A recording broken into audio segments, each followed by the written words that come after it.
Not too bad of a day as we are between weather systems, one off to our east, another one off to our west, and this is the one that's going to impact us through the day tomorrow as temperatures surge ahead of it. And then the cold front itself is actually going to bring a few scattered showers to the area as we go late morning and through the early evening hours. Now around here today, things have looked pretty nice. This is a look at the visible satellite imagery, just like you'd see it if you're taking it with a Polaroid picture, if people still take Polaroid pictures, from 22,000 miles up into space looking at the Earth. And we've got just a few high thin cirrus clouds drifting overhead, but look back to the west and you can see a lot more in the way of clouds coming our way. Our skies will begin to increase with clouds as we go through the overnight hours. A live look right now from Schoen's Roofing in Beatrice off to the southwest, showing some nice sunshine out there. We've got some shadows coming off some of the vehicles as they're driving through town. It's currently 61 degrees in Beatrice. Same down in Wymore.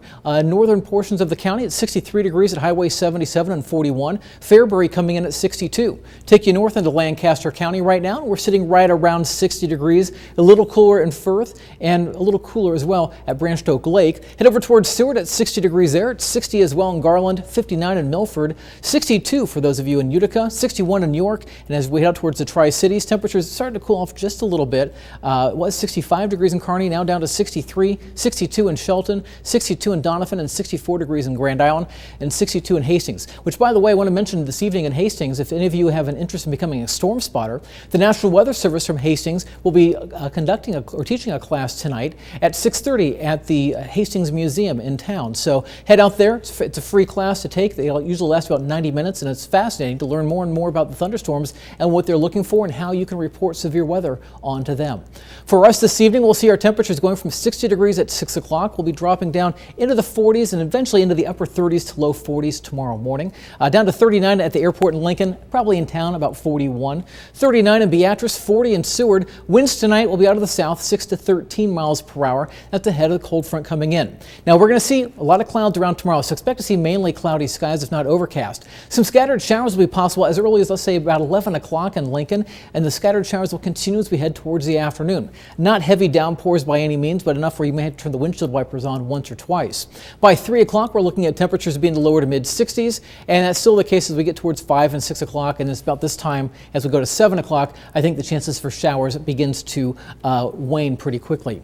66 degrees for a high temperature tomorrow in Lincoln, up to 68 degrees in Beatrice, 65 degrees in York. Winds tomorrow eventually shifting to out of the northwest behind the cold front, at times gusting to 35 miles per hour. Now, not a lot of precipitation expected. Stormcast only spitting out a few hundredths of an inch. The thing we are going to watch out for tomorrow is an increased fire danger. The conditions are not going to be good for it tomorrow. Winds will be gusty. We've got drought-like conditions, so the vegetation is dry. And you can see by 3 o'clock for much of the state, suggesting possible high and even extreme conditions, especially as you head out towards the southwestern corner of the state. And that threat will continue on through the evening. And that's why a red flag warning is in effect until from 1 o'clock tomorrow afternoon through 10 o'clock tomorrow evening for much of the state of Nebraska.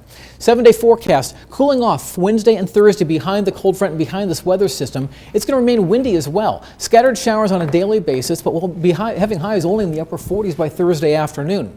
Mid 50s by Friday. Right now, Saturday looks fantastic for a college football game or for the spring game. 67 degrees, 78 degrees by Sunday. And next week, early next week, we could have temperatures in the lower and even perhaps mid 80s before another cold front comes down and starts to cool us off as we head towards the end of the following week.